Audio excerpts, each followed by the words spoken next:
आगे चलते हैं हम बीम के पार्ट में, और बीम के केस में सारी चीज़ें देखते हैं, समझते हैं कि जब हम बीम का केस आता है तो बीम के पार्ट पे लैपिंग क्या आता है, कहाँ पर, और लैपिंग डिस्टेंस क्या होता है। जैसे कॉलम के केस में जनरली जो हमारा लैपिंग डिस्टेंस है गाइस वो है 24D से 50D के अराउंड हमको लैपिंग डिस्टेंस लेना रहता है। वैसे वो 47D हम उसे कहते हैं, लेकिन वो 47D एक्चुअली में जब हम साइड पर काम करते हैं तो उसे हम ओवरऑल 50D कंसिडर कर लेते हैं। तो उस केस पर जब हम बात करते हैं कि लैपिंग डिस्टेंस कितना है, 24D मिनिमम डिस्टेंस 24D होना ही चाहिए, उससे कम नहीं हो सकता डिस्टेंस, और हम जनरली साइड्स पे 50D कंसिडर करके हमारा काम आगे बढ़ाते हैं। अब बात करते हैं सिमिलरली कॉलम के साथ साथ कि बीम के केस पे, जब हम बीम की बात करते हैं तो बीम के केस पे कौन कौन सी बार लगती है, उनका क्या इंपॉर्टेंस है और उसे किस तरह से लगाया जाता है। आइए हम चलते हैं यहाँ पर। तो ये सबसे पहले यहाँ पर देखते हैं, जो आप देख सकते हैं प्रॉपरली जब मैं बात करूँ, आप यहाँ मैं दिखाता हूँ, हमारा बीम का फ्रेम है, क्लियर। ये हमारी टॉप बार हो गई है ना, और ये हमारी बॉटम बार हो गई। ये हमारी टॉप बार है, ये हमारी बॉटम बार है। अब यहाँ पर जब हम बात करते हैं, आप देख सकते हैं यहाँ पर जो हमारी बीम है ये कॉलम में अंदर जाकर ऐसा डेवलपमेंट होके फिनिश हुआ है, क्लियर। यहाँ से अंदर गया है और कॉलम में जाकर फिनिश हुआ है। अब बात करेंगे कि बीम के केस में डेवलपमेंट लेंथ क्या होती है। तो अब आप देखिए कि कॉलम के फेस से, मतलब यहाँ पर कवर छूटेगा तो कॉलम का फेस यहाँ तक आएगा, क्लियर। इस फेस से, यहाँ फेस से जितनी भी लेंथ आपके कॉलम के अंदर जाती है पूरी लेंथ, इस लेंथ को हम कहते हैं डेवलपमेंट लेंथ, मतलब कि ऑन अदर टर्म्स इसको हम एंकरेज लेंथ भी कहेंगे। वो लेंथ की जो अलग अलग बिल्डिंग के कंपोनेंट्स को जोड़ने में या एंकर करने में एक दूसरे से काम आती है, वो हमारी कहलाती है डिटेल पे डेवलपमेंट लेंथ। तो इस केस में जो डेवलपमेंट लेंथ है वो यहाँ से लेकर जितनी भी एक बीम को जो लेंथ कॉलम से एंकर कर रही है, कॉलम से जोड़ रही है, ये वाली हमारी लेंथ कहलाती है डेवलपमेंट लेंथ, क्लियर है गाइस। यहाँ पर डेवलपमेंट लेंथ हमारा जो केस है, उसके बाद आता है हमारा बीम के केस में टॉप एक्स्ट्रा की कहानी, क्लियर। अब यहाँ पर आप देख सकते हैं टॉप एक्स्ट्रा के केसेस इस वाले हमारे बीम के फ्रेम पे तो आए नहीं है, क्लियर। वहाँ पर मैं आपको दिखा देता हूँ, अगर आप देख सकते हैं तो, क्लियर है गाइस।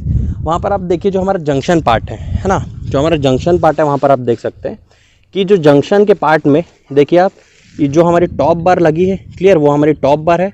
टॉप बार के जस्ट नीचे आप देखिए यहाँ पर कुछ एक्स्ट्रा पार्ट जो बार है वो निकल के ऐसा इस तरह से बेंड हुई है। सिमिलरली वो उस जंक्शन के पार भी आप देख सकते हैं, वहाँ पर जो हमारा जंक्शन है, ये जंक्शन के इस साइड भी जो हमारी बार्स है वो उस तरफ कंटिन्यूसली जाकर टॉप एक्स्ट्रा का काम कर रही है, क्लियर। वहाँ पर हमारा टॉप एक्स्ट्रा का काम कर रही है हमारी बार्स, है ना। तो ये टॉप एक्स्ट्रा क्यों लगाया जाता है, उसी के साथ आप देख सकते हैं जो इसका सेंट्रल पार्ट है ना, बीम का जो हमारा सेंट्रल पार्ट है, ये पूरी बीम हो गई, क्लियर। ये बीम हो गई हमारी, ये बीम, और बीम का जो सेंट्रल पार्ट है वहाँ पर देखिए बॉटम एक्स्ट्रा लगा हुआ है। ये जो बार है बॉटम, जो बॉटम बार मेन बार के ऊपर देखिए पर्टिकुलर डिस्टेंस, यहाँ से लेकर इस डिस्टेंस से लेकर प्रॉपरली इस पर्टिकुलर डिस्टेंस तक जो हमारी बार आ रही है हमारी बॉटम एक्स्ट्रा, और इस साइड ये जो ऊपर लगी है टॉप एक्स्ट्रा, और यहाँ पर भी मैं आपको दिखा देता हूँ, इस साइड भी ये जो बार लगी है हमारी हो गई टॉप एक्स्ट्रा, क्लियर। अब इसके बारे में जानते हैं कि बॉटम एक्स्ट्रा और टॉप एक्स्ट्रा का क्या काम होता है। तो गाइस क्या होता है जनरली बीम के केस में, मैं आपको समझा देता हूँ प्रॉपरली एक एग्जांपल देकर, कि ये जो बीम है इसके नीचे तो इसको सपोर्ट नहीं रहेगा, इसका सपोर्ट कहाँ रहेगा, इसके जंक्शंस पर। यहाँ पर एक सपोर्ट रहेगा और एक सपोर्ट दूसरे कॉलम के जंक्शंस पर रहेगा।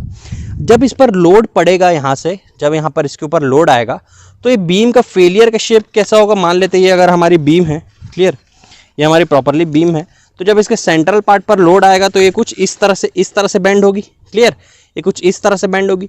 तो गाइस यहाँ पर जो टेंशन जोन बनता है इसके नीचे वाले पार्ट पर बनता है, इस पार्ट पर इसका टेंशन जोन रहेगा, क्लियर। टेंशन जोन यहाँ पर बनेगा।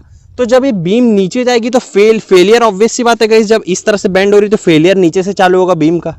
जब नीचे से फेलियर चालू होगा तो हमको स्ट्रॉन्ग कौन से पार्ट को करना है, बॉटम पार्ट को, टेंशन पार्ट को स्ट्रॉन्ग करना है। क्योंकि गाइस आरसीसी स्ट्रक्चर में स्टील क्यों यूज किया जाता है, क्योंकि कंक्रीट वीक होता है टेंशन में, तो टेंशन जोन को स्ट्रॉन्ग करना पड़ता है हमको। तो सिमिलरली आप जैसे यहाँ पर देख सकते हैं जो हमारा टेंशन जोन है वो हमारे सेंटर पार्ट पर आता है, क्लियर, जो कि नीचे है। आप यहाँ पर देख सकते हैं क्लियरली जो कि नीचे है, डाउनवर्ड से। तो इसी वजह से जो बार लगाई गई है सेंट्रल पोर्शन में वो बॉटम पे है, क्लियर, आप क्लियरली देख सकते हैं बॉटम पे है। इसी वजह से वहाँ पर बॉटम एक्स्ट्रा का इस्तेमाल किया गया है। अब उसका जो टॉप एक्स्ट्रा की बारी आती है, जब टॉप एक्स्ट्रा का बार क्यों लगता है, क्योंकि गाइस जब हम बात करते हैं जंक्शन पार्ट, क्योंकि जब ये जो बीम का फ्रेम है ये अपने सेंट्रल पार्ट पर पॉजिटिव मूवमेंट जनरेट करता है, मतलब कि इसका जो डिफ्लेक्शन होगा वो नीचे की तरफ होगा, क्लियर। लेकिन जैसे जैसे ये अपने सपोर्ट्स की तरफ बढ़ते रहते हैं तो इसका मूवमेंट अपोजिट हो जाता है, बीच में सेंट्रल पार्ट में मूवमेंट होता है पॉजिटिव, और इसका जो पार्ट है जो जंक्शंस के अराउंड है इस पर रहता है इसका प्रॉपरली नेगेटिव मूवमेंट। तो नेगेटिव मूवमेंट किस तरह से फेल होने की कोशिश करता है, ये उल्टा फेल होने की कोशिश करता है, इस तरह से फेल होने की कोशिश करता है, मतलब ये ऊपर से उखड़ने की कोशिश करता है। तो जो मैक्सिमम हमको सपोर्ट चाहिए इसके टॉप पार्ट पर चाहिए, क्योंकि अब जैसे जंक्शन पे होता है तो इसका कंप्रेशन और टेंशन जोन चेंज हो जाता है। सेंट्रल में टेंशन जोन कहाँ रहता है, बीच में, यहाँ नीचे तरफ। लेकिन जैसे ही अपने जंक्शन के अराउंड पहुंचता है तो टेंशन जोन ऊपर की तरफ चेंज हो जाता है, क्लियर। तो जब टेंशन जोन ऊपर आ चुका है जंक्शंस पे, तो हमको अब सपोर्ट किधर चाहिए, एक्स्ट्रा रिइंफोर्समेंट वो चाहिए हमको उसके टॉप पार्ट पर। जैसे कि आप वहाँ पर देख सकते हैं प्रॉपरली, आपको थोड़ा और क्लोजअप करके दिखाना चाहूँगा, वहाँ पर आप प्रॉपरली देख सकते हैं टेंशन जोन में उसका जो बार्स आए हैं हमारे, क्लियर, ताकि ऊपर से उसको रजिस्ट कर पाएँ और वहाँ पर वो टॉप एक्स्ट्रा का काम करते हैं। तो इस तरह के बीम के केस में हम ये सारी डिटेल्स जानते हैं, प्रॉपरली रीड आउट करते हैं, पढ़ते हैं। और इसको मैं आपको ड्राइंग के हेल्प से भी थोड़ा बताना चाहूँगा। आप यहाँ देख सकते हैं ड्राइंग के हेल्प से आप इन सारी चीज़ों को समझ सकते हैं। मैं आपको ड्राइंग पढ़ाता हूँ।